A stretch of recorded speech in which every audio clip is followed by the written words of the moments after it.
Heroes, it is 1:01 p.m. plus 2 Central Time, which means it is day one. Today, I am thrilled to be connecting with Gretchen Rubin as one of our heroic chats with masters. As I shared with Gretchen before we came on, if Alexander doesn't talk about Gretchen at least every other day, it is certainly once a week. We have every single one of your books. You've been a part of our family culture for a while. She literally just told me, she's just like you. She's just all in. It's so great. So bless you. I'll give you a deeper introduction in a moment, but I'm so happy to be here with you today. I'm so happy to be talking to you. Thank you so much. All right. I like to say hi to everybody before we jump in. Sophia, Coach Lanny, Alex, Sharon, Alejandro, Robin, Anissa. Great to see you all on the first screen. Excited to learn more about you, Gretchen, and hear more about your hero's story, because I know it is a fascinating one, and I'm excited to chat with you about that. If you don't know about Gretchen yet, I would be surprised. But Gretchen has sold millions of copies of her books. She's one of the leading influencers and thought leaders in the self-development space, coming from a really, really grounded, practical, intellectually solid frame. So much more we can talk about there, but I'll leave it at that. And I would love for you to tell us about you and kind of what you're up to these days, but also the path that led you here. Then I'd like to chat with you about some of your guides. A hero gets a guide on their quest, you know? So who have been some of your inspirational guides? Who are some of your heroes? And then we'll talk about some of the distinctions you've made and what we call the big three: energy, work, and love, that have been most transformative. But that's the basic gestalt. So if you can share more about who you are, what brought you here, and any dragons you can include in your heroic quest story would be wonderful. Okay, well, I'll start with the present. Right now, I am a writer. I have a book. My 10th book just came out called Life in Five Senses, which is all about I was very stuck in my head. So how I got out of my head and into the world through my five senses. Which was every book I write, I think it'll never be this good again. I'll never have such a great subject. And then I do. So this was such a joy to write. And I also have a podcast called Happier with Gretchen Rubin, which is a weekly podcast, which I also take a very practical approach. So it's very much the practical strategies and tips for being happier. I do that with my sister, who Elizabeth Kraft, who is a TV showrunner from Hollywood. So So that's what I do now. I started my career in law. I was at Yale Law School, where I was like editor-in-chief of the Yale Law Journal, went on to clerk for, as you mentioned, Supreme Court Justice Sandra Day O'Connor. So I was very solidly in the law track, but I drifted there. I did it because I was like, I don't know what else to do, and it's a great education, and I'll keep my options open, and I can always change my mind later, and I can't turn down this terrific opportunity. But while I was clerking, I went for a walk on Capitol Hill during my lunch hour, and I will often ask myself rhetorical questions. And I asked myself, what am I interested in that everybody in the world is interested in? And I thought, well, power, money, fame, sex. And it was like power, money, fame, sex. And I became intensely interested in this subject. And this happens to me all the time. This has happened to me since I was 8 years old. I'll get intensely interested in something, do a huge amount of research, take a ton of notes. So I was doing that just deeper and deeper and deeper, and it got bigger and bigger. And finally it occurred to me, this is the kind of thing a person would do if they were going to write a book. And then I thought, well, maybe I could write a book. So I went to the bookstore and got a book called How to Write and Sell Your Nonfiction Book Proposal, and just followed the directions. And that became my first book. Yep. And that's how I made the switch to being a writer. Wow. The Happiness Project.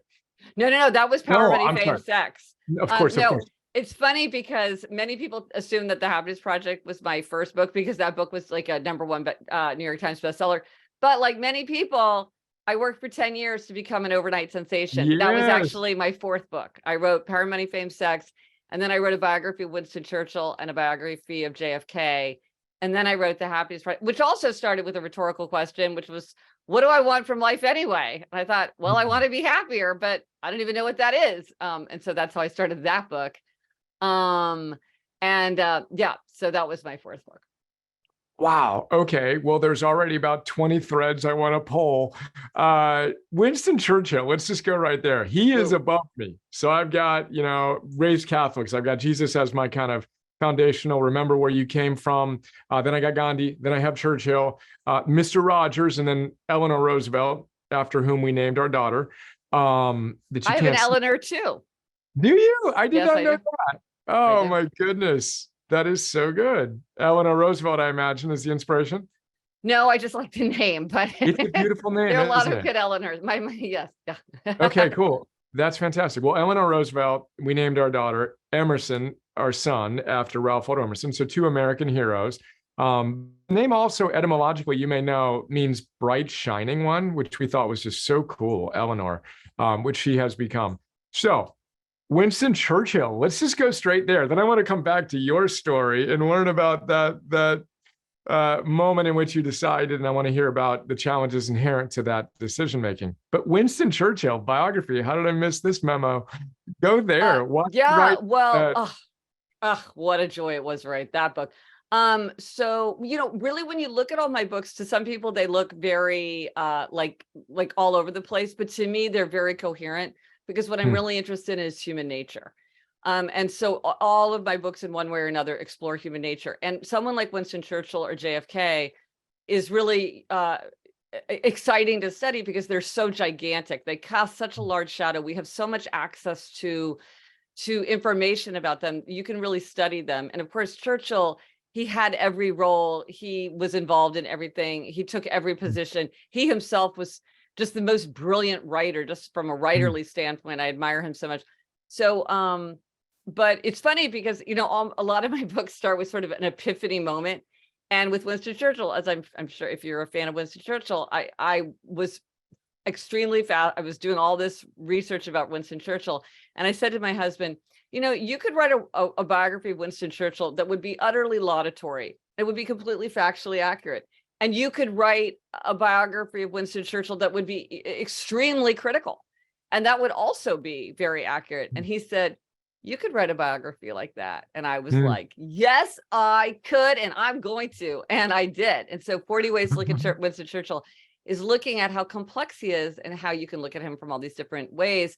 Because I feel like he does have so much to teach everyone from the example of his, even if you have a lot of criticisms of him, he certainly had an enormous life.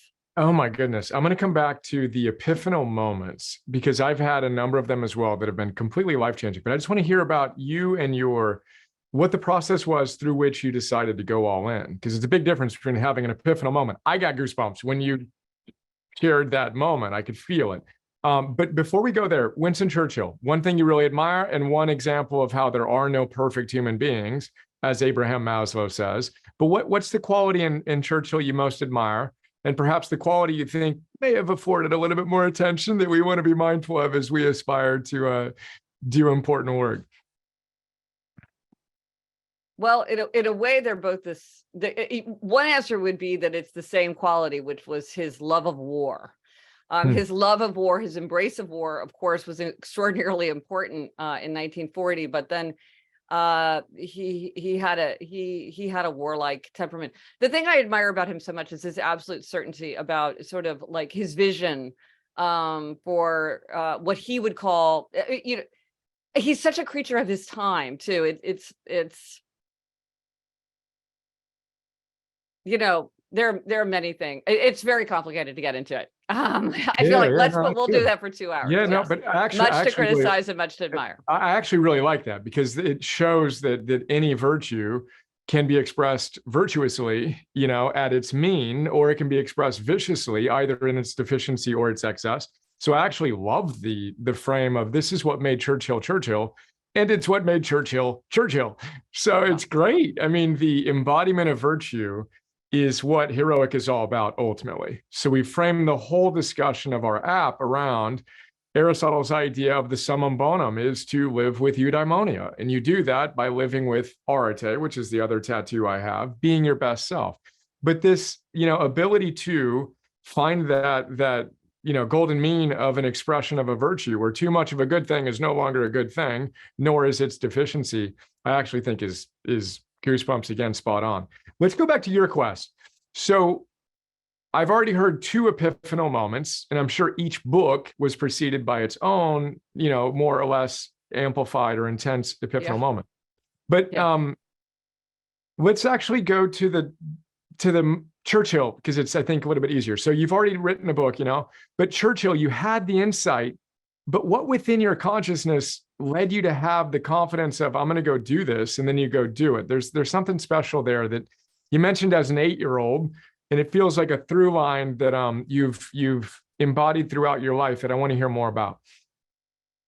Well, at that point, that was much easier because I already had an agent. I'd already published a book. I think it's much different the first time because, it's sort of like, can I do this? So that was the moment. Let's go there. So let's go there. So let's go. And for those who don't know, to state the obvious, you're going to Yale undergrad, you're going to Yale Law School, you're the editor-in-chief of the law journal at Yale. I dropped out of Berkeley. So I went to Bolt. I didn't make it through a semester, but I had I'll go get a stamp. I'm a smart guy. Let's go to a decent school and all these other things. Threw up on my way moving into my apartment. I'm like, no, that's not what I want to do. Dropped out. But for those who may not be aware, being at Yale and being the editor-in-chief and then being a clerk for a Supreme Court justice is the pinnacle, Goosebumps, of success in the law world, period. There's no more greater success in that world than that. Now, you're doing that. So walk us through that. You get to this epiphanal moment.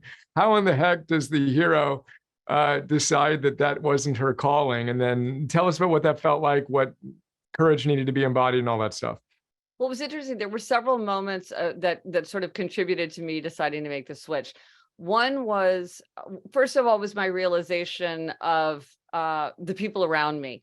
These people loved law. They wanted to talk about law morning, noon, and night. They were reading law journals on the weekend. Like, they brought to it an enthusiasm and engagement that I couldn't match. Like, I was doing a great job for Justice O'Connor, but I didn't do one more minute than I had to. And I just thought, I can't keep up, because in the end, if you don't have that enthusiasm, you can't engage at the same level. So I'm like, these people love it and I do not. So that was a realization. And then I had a similar realization where I went over to a friend's house, and she had this very boring looking kind of, a kind of policy book about education on her coffee table. She was in an education graduate program at the time. And I said, kind of dismissively, I'm like, oh, do you have to read that stuff for your program? And she said, oh, yeah, but that's the stuff that I read in my free time anyway. And I thought, wow, that's what I want. I want a job where what I do in my free time is the same thing that I do in my work. And then I thought, well, what do I do in my free time? I'm doing a ton of research on Power, Money, Fame, Sex, which to me was like this one big subject. And then I thought, well, maybe I could write a book about that. And then, at a certain point, I was like, I had to decide what to do next. The Supreme Court clerkship is a year-long gig, so it's not, you don't stay there for long. I had to decide what to do next. And at a certain point, I thought, I'd rather fail as a writer than succeed as a lawyer. And I have an idea for a book. Let me just take my shot. If I don't, and I knew that if I kept taking legal jobs, at a certain point, it's just very hard to contemplate a shift. And I thought, this is my opening. This is the time that it would make sense. So I did, I just thought, let me just take my shot. And, unfortunately for me, got that through. But I feel fortunate when I did it, because I think a lot of times people know what they don't want to do, but they're not sure yet what they want to do. And that can be very intimidating and hard to understand, like, well, what do I want? Whereas for me, the shift was made much easier by the fact that, like, not only did I want to be a writer, I wanted to write this specific book. So I actually, and I felt this tremendous, it was like the Death Star pulling in the Millennium Falcon. I could feel everything was pulling me toward it. And so I was just like, okay, let me just do this. So that made it more clear than I think for some people that kind of big shift is. Yeah, that's beautiful. And again, the first step in the hero's journey is answering the call. Nothing happens unless you answer the call. So there's a scenario in which you didn't pay attention to it many, many times before that. And then here you are as a, successful attorney X decades later, wondering what the heck happened. But yet, as a young woman, you had the insight and the wisdom and the self-mastery and the courage and the love and all the other virtues we talk about a lot to go for it. And you had the proven success. You have proved yourself capable of setting very ambitious targets and then going out and hitting them. And it sounds like that started at a very young age with that 8-year-old version of you getting intensely into something. And just as a parental aside, I have a 10-year-old son who just got into chess. And he's demonstrating, and I'm like you in that regard too. When I get into something, I get into something. And that's been my practice for a while.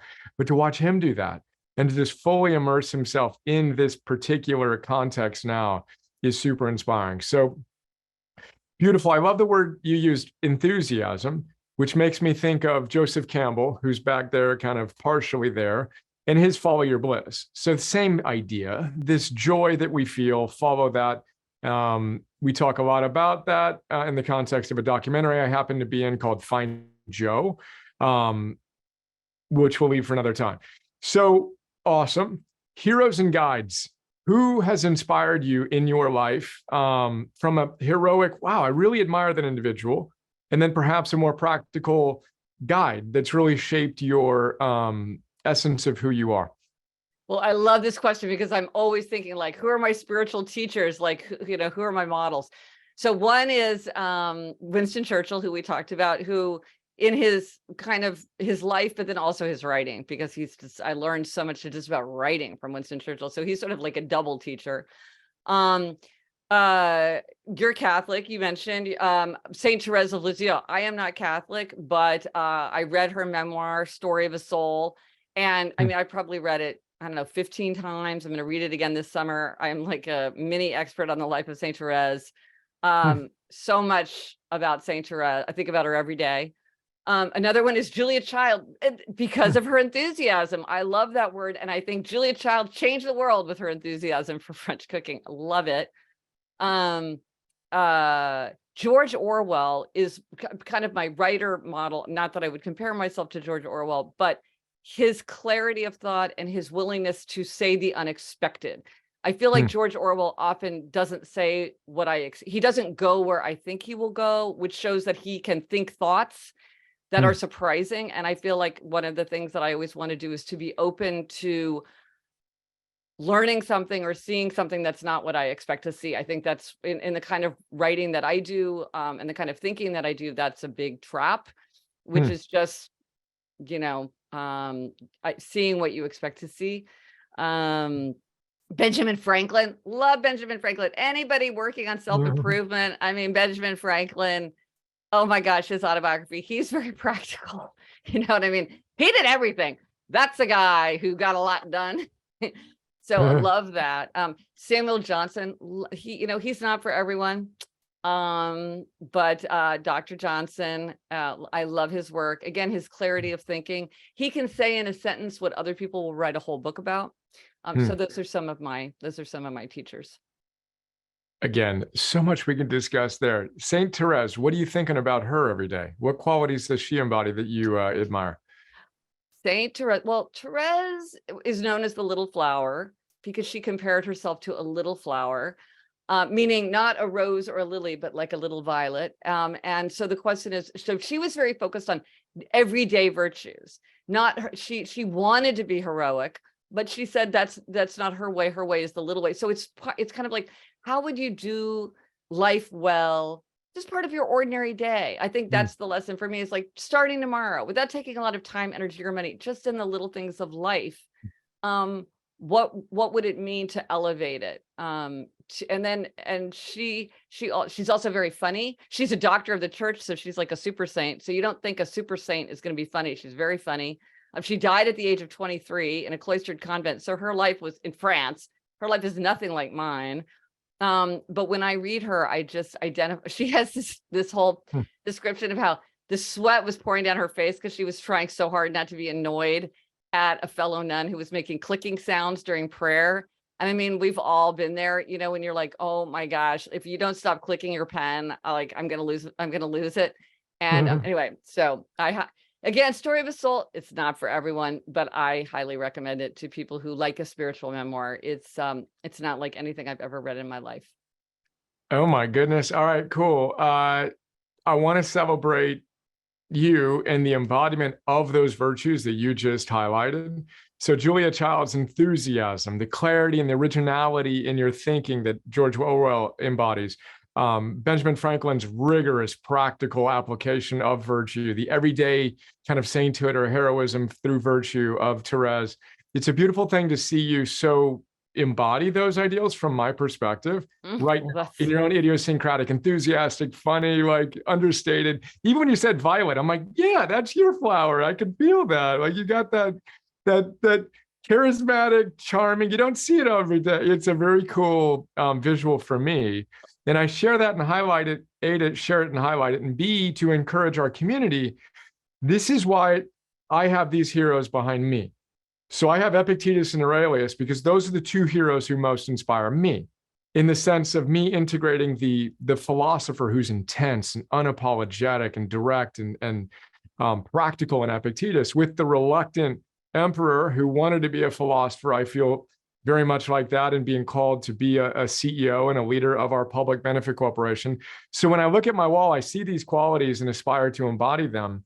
And to see that embodiment that you're demonstrating, and then to encourage our community, who are your favorite heroes? What qualities do you admire? Let's get to work on embodying them. Book, well, go ahead. But I think sometimes people think that these people have to be very sort of like lofty or historical or erudite. But like Dolly Parton, I would say, is another one of my teachers, because Dolly Parton has such a clear vision of herself and what she wants and how to be herself and put herself into the world, and that I so admire it. So, there's a lot of, it could be Paul McCartney. I mean, I think sometimes people are, or it could be somebody that that you just really admire. It could be a fictional character, somebody who you see that has qualities that you really aspire to emulate. So I think, you and I kind of have a certain kind of taste, but they can come from anywhere. 100%. And literally, I just had a chat a few hours ago with a woman who's part of our community who helps train special forces operators and their mental, cognition and toughness, et cetera. And she talked about the same thing, but she beautifully captured that for her now, it is less the individuals on the wall and more her mom, who embodies these qualities, and her wife who embodies these other qualities, and these idiosyncratic expressions of her colleagues and whatnot. And there was just this beautiful humanity and this beautiful humility in that. And then I connected it briefly to Walt Whitman's idea that in the faces of men and women, he said, I see God. So one of our mantras is, in the faces of men and women, we see heroes. So can we see the heroic within each of the individuals in our lives, and then strive to be the embodiment, humbly yet heroically, of our own ideals while seeing it and celebrating it in others? So I really appreciate you reflecting that back. And literally just had a similar chat. So amen. Well said. Books. You mentioned a couple already. What other books are on the Gretchen Rubin approved? And I realize trust me, I understand the impossibility of that question. Yet, what comes up when you think about, and particularly with the theory to practice tenet to mastery side of things, for one who wants to more consistently show up as their best, most heroic self? Wow, that's such a big question. I love so many books so much. So what book well, I think I think Viktor Frankl's Man's Search for Meaning, if I had to pick one book that I would say everybody should read, this is a page turner. This is an extraordinary, compelling book. It's not that long. It's sort of like 40 million copies. It's an extraordinary book. I think that is a book that is a call to a greater life, for sure. I would say that book. What about it? What specifically did you find so powerful within that book? Well, it's called Man's Search for Meaning, and Viktor Frankl studied how people's search for meaning can transform their lives. But he also endured the Holocaust and suffered in a concentration camp. So he wrote about that. He has a passage in there where he and another man are stumbling down a road kind of in the icy winter, and they start talking about their wives. And the image of his wife comes to his mind, encouraging him. And he writes about how for the first time he understands the idea of the angels in heaven praising God, and that what would it mean to just reflect on love. Of course, he writes about it beautifully. This is my terrible version of it, but there are just several points in it. Oh, and he has this beautiful story where he's counseling, this is later, he's counseling a man who's devastated by the death of his wife. He's just beside himself. He doesn't know how to live because they were so close. And the man says, and then Viktor Frankl says to the man, but how would your wife have felt if you had died first? And he said, she wouldn't have been able to live. She couldn't have lived without me. She would have just been distraught. And Viktor Frankl said, well, you have saved her that by you being the one that is the surviving one. And the man went away comforted because there's meaning in sacrifice, and understanding that what he was going through was really saving this experience for his wife. And again, it's just the whole book. Again, I'm not doing it justice, but anyway, this is a book. And again, it's a page turner. I mean, I don't want to make it sound like this thing you have to force your way through. You will sit down and you will like stand up 6 hours later because it is so compelling. Beautiful. And I love your George Orwellian spontaneity of what you chose to share. Profound. Like that's those two moments of having an angel, and in this case, exactly what we just talked about, the hero who was his wife being there as a guide for him. And then stepping in, Viktor Frankl is behind Eisenhower. I just put Eisenhower in front of him. Before I did that literally days ago, Viktor Frankl was staring at us. And that man is just happy minds think alike. Yeah, right. And just stimulus response. In that gap exists your freedom. Choose your response to any circumstance. And when I used to look at him, his description of how sometimes the only freedom that you have is the freedom to suffer in the right way. Yes. Okay. Yeah. Nobly. Yeah. Nobly. And then again, the way I frame it up is, and he was a practicing Stoic for all intents and purposes, had been studied and influenced by, and his humility and his wisdom and self-mastery and love and courage to play his role well as a therapist in a concentration camp is something I come back to so often. For each of us to find our own idiosyncratic roles. And as he says, you're not the one choosing what role you're going to play, but having been chosen to play a certain role, play it as well as you possibly can. And his embodiment of that, I can't think of anyone more humbly engaged in that practice and embodiment of his philosophy. So love it. And again, I love where you went with that there's so many things we could talk about that, and that you shared that is poignant. If we had to pick a second book, what would the second book be?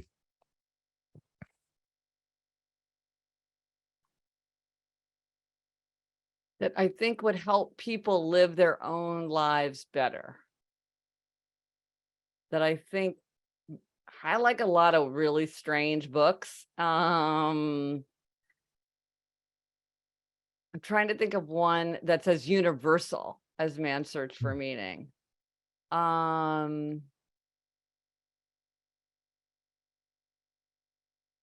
Well, maybe Benjamin Franklin's book. That's so charming, and it's a towering classic of American literature, at least.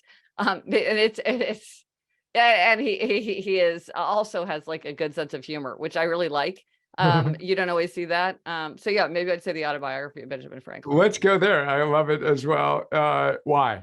Because it's very practical. I mean, and you see him struggling with it. I mean, it's hilarious because he's like this list of virtues that he wants to acquire. And one of them is like, be humble like Jesus. And I was like, that's hilarious, because it's like, how humble is it to say that I'm going to be like Jesus? You know what I mean? It just, anyway, there's just sort of a charming quality to it. And again, you think of this as a guy that's inventing the postal service and bifocal glasses and discovering electricity and being a founding father and being a diplomat. You think, how could that all have happened in one person's lifetime? And he was writing books, and I love aphorisms. I write them myself. I collect them from other people. Of course, Poor Richard's Almanac. which a lot of those he didn't write, he collected, but still he gave his own flavor to them. So I guess there's a theme here that a lot of the people that are my teachers are writers as well. So yeah, I'm realizing that. They're writers, but they're also iconoclasts who are integrated human beings. And in addition to everything you said, he was also an incredibly successful entrepreneur, of course, Yes. which allowed him to pursue all these other paths. Absolutely. You can feel the epiphanal moments in his life. I'm running away. There's no way I'm doing that. And then I'm going to write these he's got that rogue, that rascal too, that Churchill had and others I admire had, of the willingness to negotiate with France in a certain style, which is the same way that he was showing up writing the letters he was writing for his brother's paper. I love it. And I love the highlights of qualities. And then one of our jokes is the entire app is basically built around the idea of helping you. You can't really see it, but live with eudaimonia by putting your virtues in action. Ancient wisdom, Aristotle. Modern science says the same thing. Flourish by putting your virtues in action. Of course, positive psychology was founded on all of the ancient cardinal virtues, etc. So anyway, the app is created around, and I'm sharing this in this context because I think, and the aspiration is Benjamin Franklin would have used it.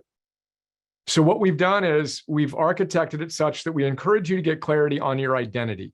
Who are you at your best in your energy, your work, and your love? And to set a little more context, Stephen Covey talks about roles and goals. So you got different roles, you got different goals. Tony Robbins calls them categories of improvement, but I got overwhelmed by that. There were so many different things I wanted to really be really good at that I'm like, I gave up after a week. And then Freud said a good life comes down to work and love. And it was one of those epiphanal moments of that's exactly right. It's work and it's love. If we can get those two things right, we're 80% there with a big asterisk. If your energy sucks because of poor lifestyle choices, good luck showing up in either your work or your love. So we call that the big three: energy, work, and love. And then we systematically help you create an identity, who you are at your best in energy, work, and love. And that's a now long way to get to the virtues.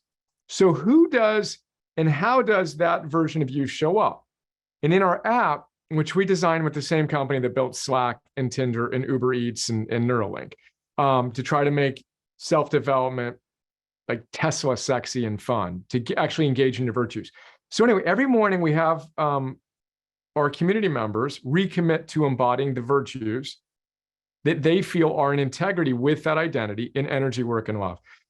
So mine and energy are disciplined, calm, confident, poised, strong, etc. But our aspiration is if Benjamin Franklin was alive, he'd be using the app to recommit to these virtues and then to specifically hit targets and behaviors to create the habits that could change his life.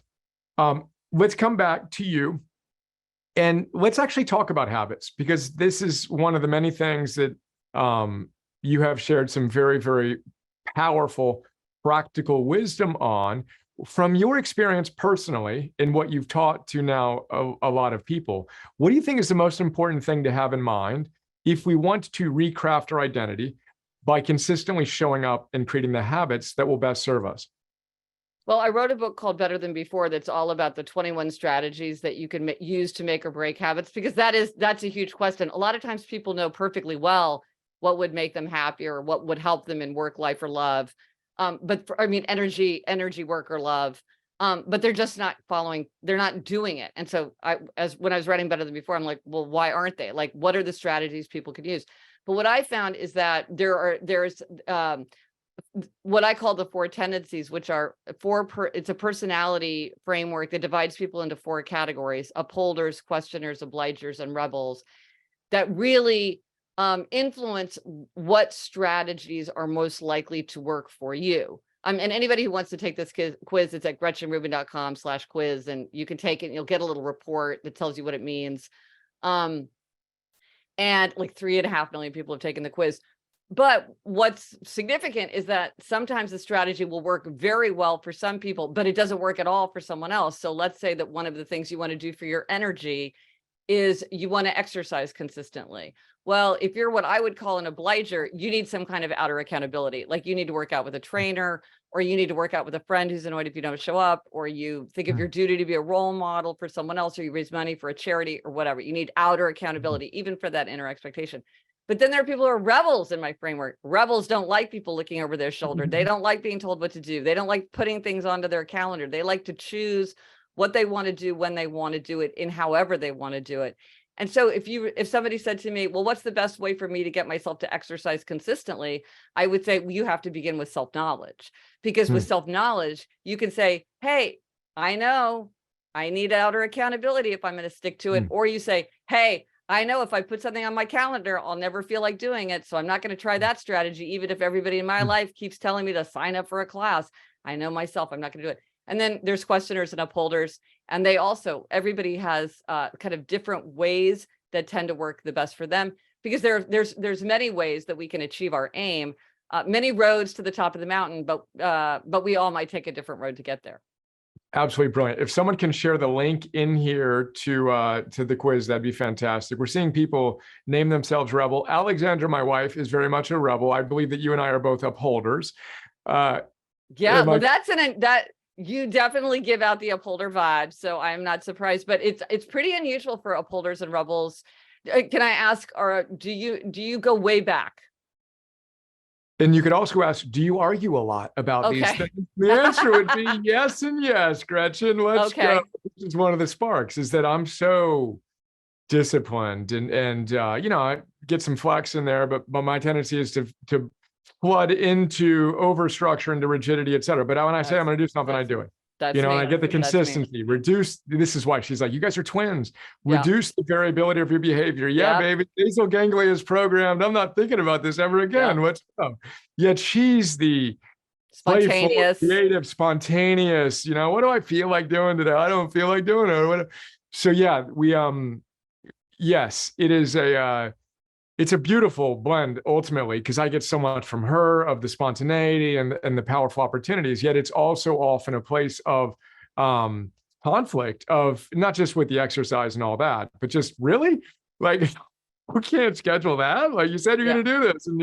And then if I, as you know, but to playfully say it out loud, encourage her to consider doing what she said she would do, right? Then the rebel really comes up. And even if she said it to us yesterday, but anyway, yes, rebel. That rebels, it doesn't matter if they said they would do it. And even things like, a lot of times it's not a good idea to praise a rebel for doing something, because praise is an attempt to control. Well, I feel like as an upholder, we have so much to learn from rebels, because they remind us, like, we have a lot more choices than we think. All the tendencies have enormous strengths. And also they have weaknesses. Like you were saying before, often a strength is they go together. But that's fun that you're an upholder married to a rebel. Oh, my goodness. So please do combo. I'm going to take this up as an opportunity for some brief one-on-one coaching. Give me the number one tip as a man who just celebrated his 16th anniversary with his beloved wife, who is committed to being with her for 51 plus years. What's the number one pro tip as a husband to support my wife, who is a rebel, upholder to rebel? Back off. Back off. Just let her do her thing in her own way, in her own time. If something's really important to you to get done, do it yourself or automate it. Because asking or telling her to do something is probably just going to create conflict. So and then it's for the things that she does, they either happen or don't happen, and she can deal with the consequences of them. But usually with rebels, it's better off just don't try to get them to do something, even things that they say they want to do. It's like, let them do their own thing in their own way, in their own time. I feel like rebel is the most misunderstood tendency. It's the most unlike the other three tendencies. And so I think we upholders, questioners, and obligers, we don't realize how often we're interfering with rebels. We're like actually making things harder and worse by trying to get in there and muck around. Just let them do their thing. They'll do it in their own way, in their own time. That's brilliant. I'm slightly nervous. I have two rebel kids as well, but the oppositional behavior. You've got three. You're an upholder surrounded with three rebels. See. They're only 10 and 6, but they desire a high degree of autonomy, shall we say? And it's fantastic. Even my son, I mentioned, got into chess, and I'm being an upholder about it. I'm like, all right, well, how many games we're going to do? How many puzzles we're going to do? How many, all the other things you got to do if you want to do it. Well, and I want to say, sometimes people think that rebels, it's like, it's irresponsible, or they don't have a high-minded ideals. rebels can be extraordinarily high-minded and ideal focused and idealistic and effective. Sometimes the most effective leaders are rebels. Enormous power in the rebel tendency. But what you don't want to do is get in there and tell them how to do their thing, because they want to do it their own way. But sometimes I worry that people will say to me like, oh, it's just like being a perpetual teenager. And I'm like, it's really not. I mean, it could be, but it's not inherent in the rebel tendency. It's what is that the essence of the rebel tendency is, they resist outer and inner expectations. They want to do what they want to do. But if what they want to do is be a respected leader or a multi-million-dollar entrepreneur or a loving, responsible parent, then that is the identity. Yeah. Goosebumps. Or for my son right now, a grandmaster in chess. There you go. Right. Exactly. So then we stumbled upon this watching Magnus Carlsen's documentary of his dad did not do any of the traditional things. So now it's literally, dude, you just do what you have the most fun doing. He became very, very skilled quickly. Because he loved it. He just did this, then he did that, and we homeschool him. So he's 6, 7, 8 hours a day. And when the structure came in, a little bit of the joy was gone for literally a day or two. And now it's helping him get clarity on who he aspires to be. Again, truly autonomously, independent of any shoulds. And then it's joy, it's enthusiasm, it's that self-directed, autonomous expression that we all have, obviously, each of these qualities. But so good, so helpful. Alexandra, on behalf of her, I thank you. So good for so many reasons. Even your delegate, briefly, we got something going on with the house. Do we have mold or not? Whatever. It's a very complex thing. Make the call, delegate, just get it out of her consciousness. The 92-second phone call, it would have become this paralyzing 9 days later. It's so fun. All right, bringing it back. I have a whole book about the Four Tendencies if people want to learn more. 100%. Remind us of the title, and we'll drop it's called the Four Tendencies, and it talks about how to use your tendency, like in work and in life, and also how to use it with other people, like as a parent, or it comes up a lot in healthcare and in education, because this is where people are in the workplace and in romantic relationships and in families. It turns out it comes up a lot. All of it. Game of Thrones, we could do the Game of Thrones characters. So many great upholders in Game of Thrones, and also great rebels. But anyway. Brilliant. So good. And again, another Orwellian moment of just that deep creativity of let's not say what everyone else has said. Let's see if we can make a differentiated creative contribution. So amazing. All right. Wow. Time flies when you're having fun with friends. Let's go through the energy work and love real quick. And if you have a question, please raise your hand. Gretchen, we have another about 15 minutes together, but briefly, we covered exactly what I was hoping for. Heroic quest, epiphanal moments, heroes, guides, etc. Energy, work, and love. The personally most transformative distinctions you made, intellectually or theoretically, that you then put into practice that have led to a higher degree of flourishing because you have embodied these ideas. The number one, if you can, in energy, work, and love, or whatever comes to mind, if it's a constellation of things. So for energy, it's sleep. I think for me, sleep is like the foundation of energy. So I really make sure to get enough sleep. For work, this is maybe counterintuitive, but I think you'll understand this as an upholder. Now I go to one of the exercises I did in Life in 5 Senses is I go to the Metropolitan Museum every day because I'm so fortunate. I live close enough to go to the museum. And for me, this goes into my work life because it's recess. Because I think sometimes some people, and especially upholders, maybe can get too focused on the to-do list and find it hard to step away and give themselves like that open free time that is so important for productivity and creativity.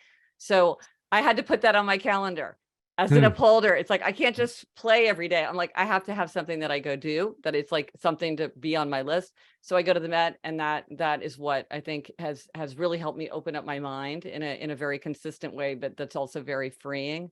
It's the recess that I needed. And then in love, one of the things that I worked on in Life in 5 Senses was listening. Listening sounds easy. It's actually very arduous and important. And I realized that I needed to do a better job of really listening, like, giving someone my full attention. Now here's a hack.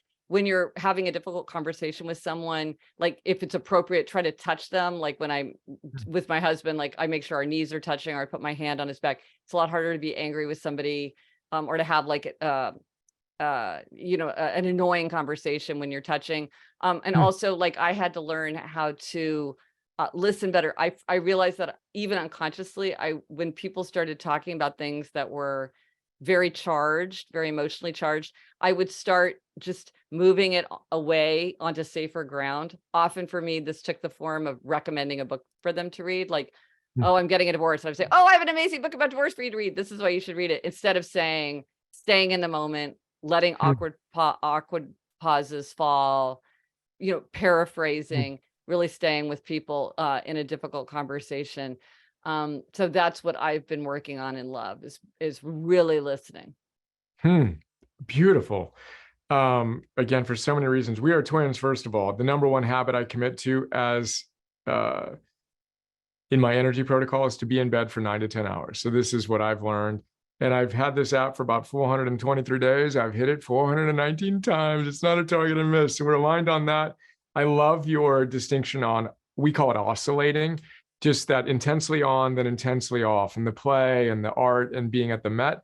And then how beautiful on the listening. And I love the pro tip on connect physically. It's difficult to have that real animosity when you're, in a physically connected, physically connected. And then I love the staying in those pauses and being comfortable with the uncomfortable.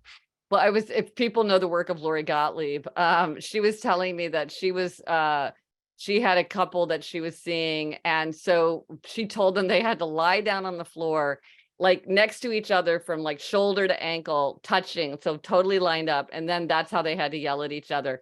And I thought, well, first of all, it's hard to yell at somebody when you're touching them so much. But then also, I'm like, can you even physically yell if you're lying on the floor? Like, I can't even imagine doing that. You feel like you have to stand up to yell. I thought that was hilarious. Like, put them in a physical position that is just going to be so counterproductive to being like in this angry, yelling state. I thought that was just a brilliant approach.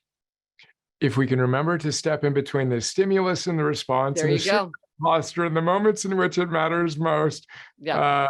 Which may involve lying down on a linoleum floor, but yeah, whatever it takes. Yeah, that's so good. Okay, GretchenRubin.com, and we've got links to the books. We've got links to the survey. Anything else you want to share before we transition to the questions? The Happier with Gretchen Rubin podcast, if people like their podcast. Okay, cool. Nat, if you can link that up too, that'd be great. Wonderful. Anything else? Nope. All right, that was fun. My goodness, that went quickly. Lisa, I see you with a hand up. I believe that you would like to connect with Gretchen. If anyone else would like to, please raise your hand and we'll frame it up as we try to, as concisely as we can. And then excited for you to connect with Gretchen. Hi, Gretchen. Hi, Brian. Nice to see you. So my question is, so I joined the Heroic Coaching Program a little bit more than 2 months ago. I think I had never experienced change as much as the last trimester. And so I'm definitely a rebel. And I was wondering if we are wired to be rebels or to be the tendency we are, or if it's something that's evolving, because I feel like I'm really, really changing. And I was wondering if it's something that evolves or if you're just wired that way and you're going to stay that way all your life and you just have to deal with it. Well, from my observation, it is something that's hardwired. It's something that you bring into the world with you. You often can tell the tendencies of very young children, not always, because children aren't autonomous the way adults are. But I don't think that from my observation, you're not one at 20 and one at 40. You're not one at work and one at home. With time and experience, I think people learn to manage their tendencies. And so sometimes it looks like they're changing tendencies, or maybe they didn't have the freedom to express a tendency, or maybe they characterize it. But when I talk to people like that, I always feel like, yeah, that's the same time. It's interesting because I have another quiz, what's your neglected sense quiz, which tells people their most neglected sense. That's also at GretchenRubin.com/quiz. And I think with neglected sense, it absolutely changes over time. I think you might be really into music and your sense of hearing when you're a young adult, and then you drift away from it, but you could go back to it. So that I think changes over life. But if you say that you're a rebel now, I think you're probably either a rebel or you might be an obliger. Because obligers can fall into obliger rebellion where they look like they're rebels, but it's actually an aspect of the obliger tendency. So that may be what you're experiencing. That's just from me, from like 2 sentences. That's great. What I wonder. But yeah, if take the quiz and see what you get. That's great. And then just to play on that for a moment, then we'll go to RJ, and I see Dan's hand up too. We'll see if we can get through both of them. I wonder, I was thinking like Enneagram, that you have a dominant. I'm a 3 in the Enneagram. Yes. My hunches were both a 3 in that one as well, and you got your wings and all this. But the healthiest of humans are the ones that healthfully integrate each of the aspects of these different qualities. So I'm wondering if there's a dominant tendency, yet the flourishing individual is one in which the self-awareness exists to know where they are dominant, but also to make sure that anyone isn't kind of bringing them down, if you will. As a upholder, I'd want to involve some more spontaneity that the rebel would have. Is that reflective of your thinking, or is it different? Well, there is the kind of wing aspect. So each of the 4 tendencies overlaps with 2 tendencies. So you and I are both upholders. So in one way, we're like questioners because we both keep inner expectations, but we're also like obligers because we both beat outer expectations. So you can be an upholder who tips to obliger or an upholder who tips to questioner, and that will color how it comes out, especially with obligers. Some obligers tip to rebel, some obligers tip to upholder, and that makes a big difference. But that's also with questioner, with all of them, it makes a big difference what you tip. It really flavors your tendency. And I think you're absolutely right that what you want to do is not to deny the strengths and weaknesses of your tendency. And when people say, well, what's the best tendency or the most creative tendency or the most effective tendency? It's no one tendency. It's the people who have really figured out themselves, their own strengths, and have figured out how to deal with the limitations or weaknesses of their tendencies. So if you're an obliger, you're going to need to get outer accountability. If you're an upholder, you're going to need to figure out a way to deal with the rigidity that can come from that, or the tightening that can sometimes come with upholders. Questioners can fall into analysis paralysis, where they can't stop researching, and so they get stuck. And rebels, it's like, well, you can't make me and neither can I. How does a rebel achieve their aims for themselves if they can't tell themselves what to do? They got to figure out how to do that in a rebel way, which they can do. But so you're exactly right. It's how do you achieve what you want using your tendency, rather than saying, I want to switch tendencies, or I want to deny tendencies, or I want to outgrow a tendency, which, as I said, I think you get what you get right with tendencies. Right. Perfect. Thank you for sharing that. Great question, Lisa. RJ, I see you. Would love to connect you with Gretchen. Thank you. Thank you, Brian. Welcome, everybody. And Gretchen, I've been using your app a little bit. Good. And so I've been also using the Heroic app that we've been using and trying to find commonalities with it. And then in addition to where we can continue to improve the Heroic app. And so what made you, here's first question, there's 2 questions. What made you want to do the app? Was it just profitability or trying to follow your herd or what? And then secondly, what have you been able to get statistically from the people who have been using your app? What have you noticed? What trend do you notice? Yeah, interesting. The reason that I wanted to do it is that because I had written Better Than Before in the 4 Tendencies, and I talked to people so much about their aims. I really felt like a lot of times people would really be down on themselves and very discouraged because they would feel like they were trying and failing and they couldn't keep their promises to themselves and things weren't working. And what I felt was like that was a disconnect. That was because you weren't using the right tool for you.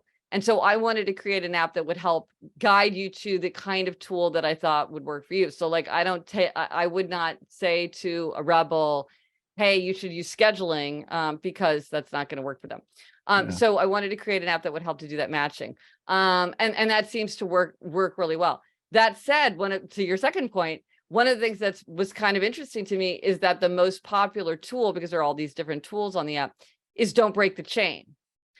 This is a very powerful tool. I love this tool as an upholder, but I've been sort of surprised at how popular it is. And I think it's because now reflecting on it, that each of the four tendencies can use don't break the chain in their own way. It kind of works for each of the four tendencies in a different way. Like for a rebel, you might think, well, would a rebel like don't break the chain? But rebels often like challenge, like, you don't think that I can go to bed by 10 p.m. every day for 365 days? I'll show you. You know what I mean? So they kind of often like that, kind of that don't break the chain, where other tendencies kind of have a different thing that they bring to it. So it was really about trying to help people more effectively match up with the kind of tools that would tend to work for them. And then that's what's kind of been surprising to me, is the popularity of don't break the chain.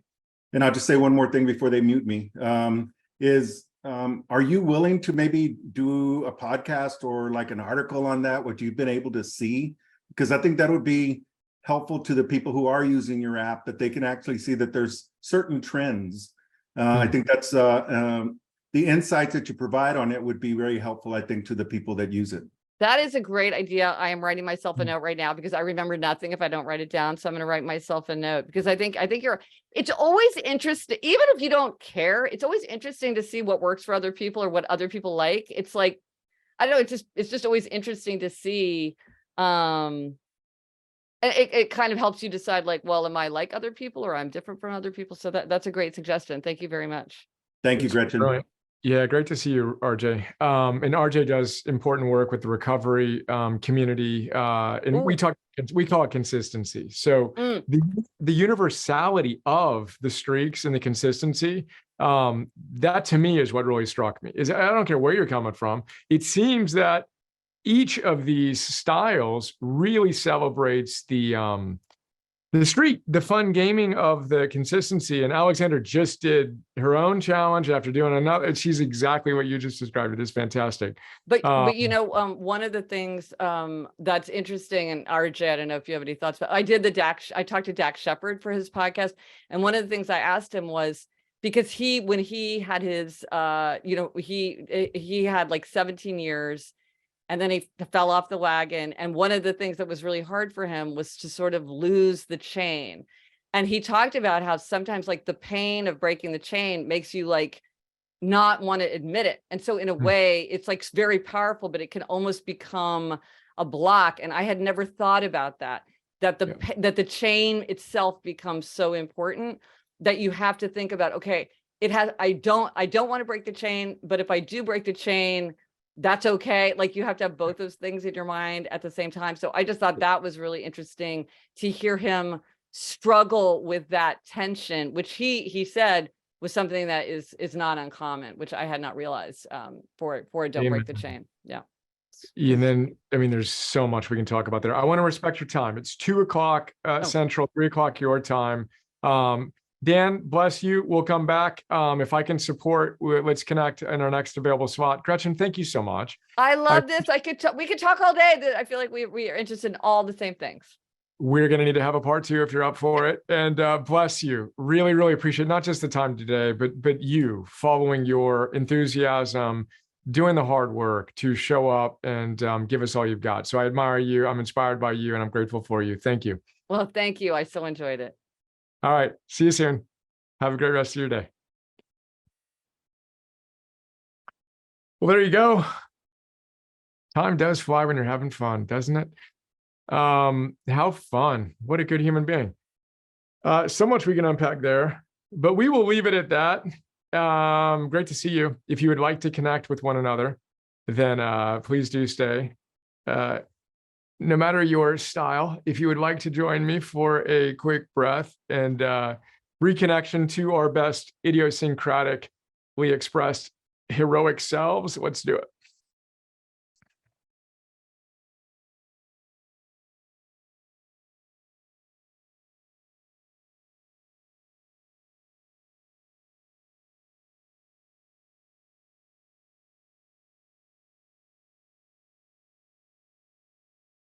I'm feeling tons of gratitude for the opportunity to be with you today. And I look forward to seeing you tomorrow. Tomorrow's going to be a road show. We are going to tomorrow's Thursday. Tomorrow is Friday. This week is weird. Holidays just get me going. Tomorrow I see you from the studio at 101 on Saturday. We are going to be on the road. We're going to the Astros Angels game. It's official. We get to go on the field.